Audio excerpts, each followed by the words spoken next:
What's going on, y'all? Joe Johnston here with the Speak Easy program. And today I am here with my good friend and a student here in the E program who's absolutely crushing it, Natasha Halliday. Natasha, how are you? Good to see you. I am fantastic. It's good to see you. Good to see you. Well, we were just chatting. You've got a lot of things going on. So let's just hop right in. Tell us a little bit about your results so far being on the Speak Easy program. I think it's been about 2 months or so now. You've been great. You've been showing up. You've been putting in the work. And as a result of that, you've been seeing a lot of results in your speaking business and getting some momentum going. You just booked a gig the other day. So tell us a little bit about your results so far in being in this program. Well, like you said, I just booked a gig the other day. And what was so great about that one, that was like not a lot of work because they reached out to me, which is the goal, right? But what was really helpful was what I've learned in the course about how to manage all the steps after somebody gets in touch with you, what to set up before the call, what to talk about in terms of how to negotiate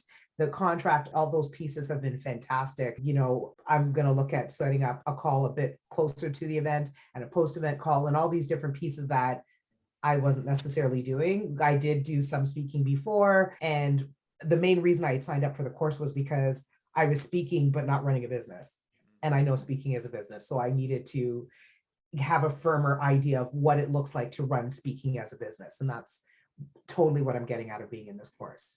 I love it. I love it. Yeah. Yeah. It's such a big thing is like looking at this like a business and really having struggled before this. And that kind of leads into my next question is like, where were you before being in this program? Because like you mentioned, you've done some speaking before, right? You had gotten paid before. And as I recall, when we were chatting, you were like, yeah, like I know there's opportunity there. Like I have places I can reach out to. Like, what was your biggest struggle before joining the program and the course? And again, I don't want to put words in your mouth, but it feels like in us talking, it's like this course gave you that structure, that accountability to do the work. And as a result, you've seen results, right? But tell us a little bit about where were you at before being on the program? What was your biggest struggle that this program has kind of helped alleviate for you? Like many, I didn't come into speaking on purpose. So I'd be asked to speak here. You know, I was working in mental health. Can you speak here? Can you speak there? And you would do a thing here, do a thing there. And I never realized for some people, this is a business and this is what they do for a living.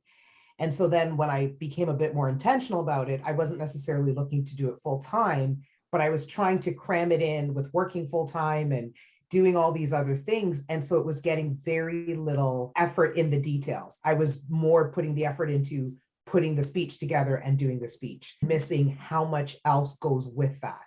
So then it was like, okay, well, people want to pay you, or I want to get paid. How do I get paid? How do I find paid speaking gigs? And I've learned a little bit of that, but there was just a lot that I didn't know. So that's definitely something that I'm getting out of being in the course. The structure is truly the biggest takeaway for me. And I'm not done like all the modules yet or whatnot, but just seeing how many pieces. I was laughing with somebody last night. I'm like, I can't wait till I can afford an assistant because there are so many pieces to this. I'm like, I should jokingly do a talk about being the ADHD entrepreneur because that's why it's harder for me to keep the structure because my brain jumps in so many places. So I'm just like, I need that uniformity of almost like a checklist. Yep. This is the step at this step. And this is what, your course is breaking that down. Now I have, if I don't remember, I know I can reference, okay, these are the steps to take. Yeah. Right? Yeah.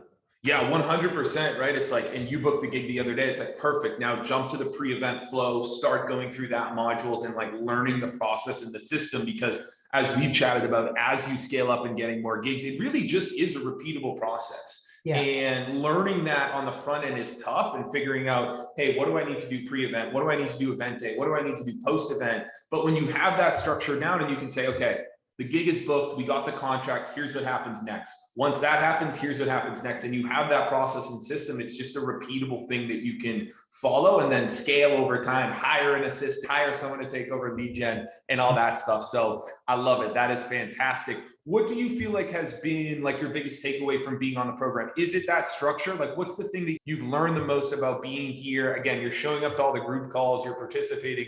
What do you feel like has been like the biggest takeaway for you, the biggest learning lesson that you've had in being in the Speak Easy program?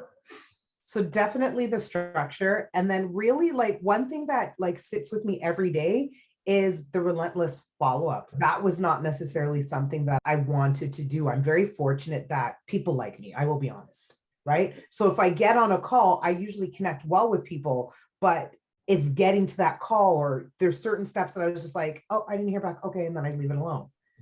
Right. And I'd sit there feeling defeated, but I'm like, suck it up, buttercup, get on it, keep going. Right. So that's been really helpful. And again, that's the understanding. These are the requirements as doing this as a business. Yeah. Right. Now that I have my private practice as a therapist, but this is a portion of how I want to make my income. It's not just it's not the icing on the cake. I want it to be part of the cake. Yeah. So I've got to be intentional about taking the appropriate steps. And I was lost. And then I started to learn more of the steps, but I was still like, I didn't necessarily have the right order for them. And it very much felt like things were floating in the air. And I feel like you grounded a lot of aspects for me in the way you've outlined the structure in the course. I love it. Yeah. And sometimes it's just like giving that permission to and having that accountability there of like, hey, you need to be following up. Right. And the great thing too is like you see it is when you do follow up and then you book a gig, and we've chatted about it, if you know you can serve a meeting planner and you know there's an opportunity out there, it's your duty to follow up with them. It's your duty to, not be a stalker, but to find that fine balance of, hey, are we still on here? Can we serve you in some way? And coming from that service mindset of like, hey, I know you have a problem and a pain point in your audience members that I can solve. And so I'd be doing you a disservice if I wasn't following up with you and trying to get this done, right? Because people have stuff going on, and continuing to follow up and get the lead gen going. And again, I can't praise you enough for doing that and really turning that on, because it is tough. And it is a mindset shift that we all have to make. So you've been putting in the work and making it happen. I love that. And I don't know if you were at this point, I think you were kind of like, hey, I know this is the right move for me. But if there was someone out there before, they're kind of where you were at before this journey, they're a little skeptical or unsure about investing into the program, maybe they've been on the edge or on the edge of thinking of hopping in, what would you say to those individuals who are looking at this and thinking, hey, I want to add speaking, whether it's full-time or whether it's part-time. I want to do more of this. I know I can do this. I just need a little more structure. This program seems like something that could help me get there, but I'm just not sure. What would you say to those individuals based on your experience so far this past 2 months? I would reinforce that idea, because I have this conversation very often, is where we have skill set does not mean we have business acumen. And so if you are a talented speaker and can motivate and teach and do all the things that are great about speaking, that's fantastic. But if you do not know how to make that a business, it's not necessarily going to be sustainable. Because even if people are like, you were fantastic, if you're falling short in the business part, people aren't going to want to rehire you. They're not going to want to refer you. So it's understanding that speaking is a package deal, and that's what you get from the course. It's not just I come with my gift and my talent. How do I use my gift and talent intentionally so that I can run this as a business, so that I can continue to do it? Yeah. It's not a haphazard thing you do. So I think people really can benefit from taking the course, where again, they're getting that structure, they're getting the pieces that we don't necessarily think of. Yeah. Right. I had started to think of some things, but even the language to use, things like some of the templates that we've gotten. So even when I was starting to have ideas, I didn't necessarily know how to execute it. And I think also what I would say is, release the pride of I've got this, to say there's almost nothing in life where we're going to figure it on our own.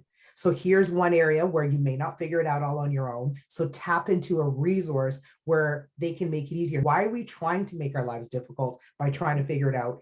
And I know from years of doing it on my own, and it wasn't my full focus, right, but I also know that I spent more time not moving because I wasn't taking steps to be strategic and learn the things that I needed to learn to do it properly. Yeah. And that's what you got out of being in the course. I love it. I love it. Yeah. Awesome. Awesome. And yeah, that's something we chat about all the time, is you could be the next Tony Robbins, but if you can't get on stage, it's not going to matter. So cool. Well, let's finish with this. Tell us a little bit about where you're at now, how your life and your business is now. You're starting to get momentum. The ball is rolling. We just chatted about you. You're also a comedian. You had a really great set the other night. That's starting to get momentum. We chatted about you just booked your first paid opportunity while being in the course, which is fantastic. You have some more opportunities. You're starting to to get more outbound outreach and following up. So give us kind of the snapshot. Obviously, you also have the private practice. Give us a snapshot of where you're at now, how life looks, how your speaking business, your comedy business looks now, and where you see it going forward over the next couple of months as you continue to put in the work. Well, one of the significant differences I see in my speaking business is, like, I just booked this one gig, so I have that in September. Yep. But what I often had before was I might get a gig here or there, and then it was like pockets of quietness. Whereas now, because I'm learning things from the course about how to outreach and do some stuff, I feel like it's like cooking. There's some things that are in prep stage. There's some things that are on the fire. There's some things that are, like that it's cooked. So I feel like I've got all my burners going, and there's pieces at every stage. I have a meeting I had on Monday, and she's just sent me the outline of what we talked about, what event she might want me to be a part of. And we're going to look at what their budget is and what we might be able to, how we might be able to work together. Normally I'm like, I get a speaking gig and be like, okay, now I sit and I sit. Yeah. And we're on you, like, keep that ball rolling, like stack them up. And that's a huge difference, is to kind of keep that momentum going. The comedy, I have 2 gigs a week apart. Never had that before. And what was so great was the one that I'm doing on the 17th of July, it was the next stage that I wanted to be on, but I didn't know the organizer was there and saw my other set, the one I just did. So she reached out to me and she's like, I want to get you on my stage. I'm like, yes, right? Spin-off gigs, yep. Yes. And so it's the spin-off gigs, it's making the connections. So with the comedy's picking up, what's really great too is, even in terms of speaking, I'm part of a speaking association where I live, and they brand themselves by saying we're experts who speak, not just speakers. Yes. And so because it's about being an expert who speaks, one of the other experts has got me connected to a firm that does some multicultural marketing. And so I'm able to bring some of my expertise in and do some consultation. And so I think that's the great thing too. If you're a speaker who has an expertise, it doesn't just have to be get on a stage. Where else can you offer your expertise? Now I'm starting to do some consulting work. And so it's just seeing how there's just different avenues where you can use that skill set. And so I'm loving it. It's a lot to keep track of, which is why I cannot wait to have my assistant. And I already know who it's going to be. She's been on my vision board since January, and she knows that. And I'm just like, you wait, the minute I can afford you, you're hired. Coming on. Yeah, we'll ramp you up slowly. I love it. Let me ask you this too. This is more out of personal curiosity as we ramp up here.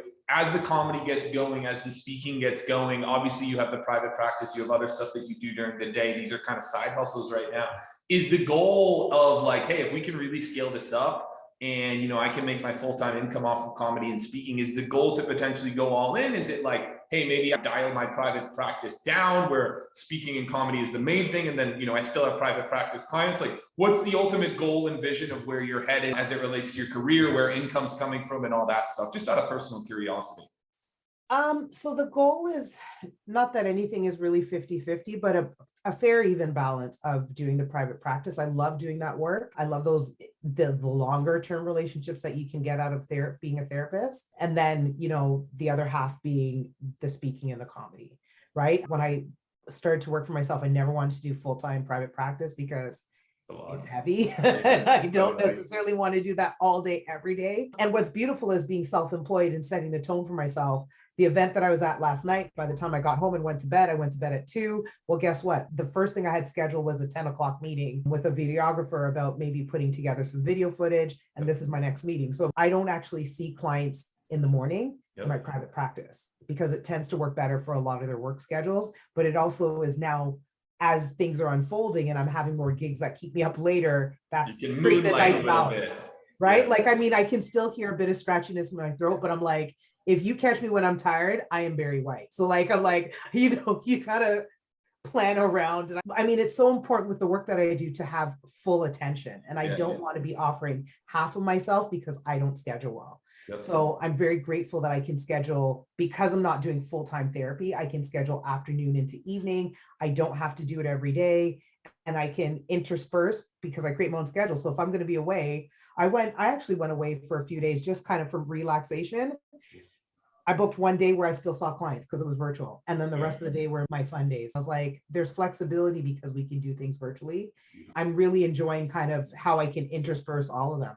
Sure. It's a beautiful thing. It's a Yeah. beautiful thing. We'll keep that fire going. Again, you've gotten so much momentum. I feel like with every group call, it's like you have a new gig that comes up, a new opportunity that you're pursuing. And like, we're going to continue to stay on you. Congratulations on that gig. Fantastic. Let us know how that other gig goes, and then just keep fueling that fire, keep pumping the outreach, the ruthless follow-up, and keep providing value and serving. And then, like you've seen with the comedy, you go to that gig, you get paid for it, you crush it on stage, that turns into 2 other gigs, right? And then those 2 turns into 2 others. So this thing can really compound really quickly. Just keep that foot on the gas and on the pedal, and super proud of you and all the work that you've been putting in, and really excited to be with you along this journey. We'll have to catch up with you in a couple months when, you got 3 gigs a month and you're really crushing it even more. So congratulations again, Natasha. I'm super proud of you, super happy to have you here. And thank you so much for your time. And thanks, y'all. We'll chat soon.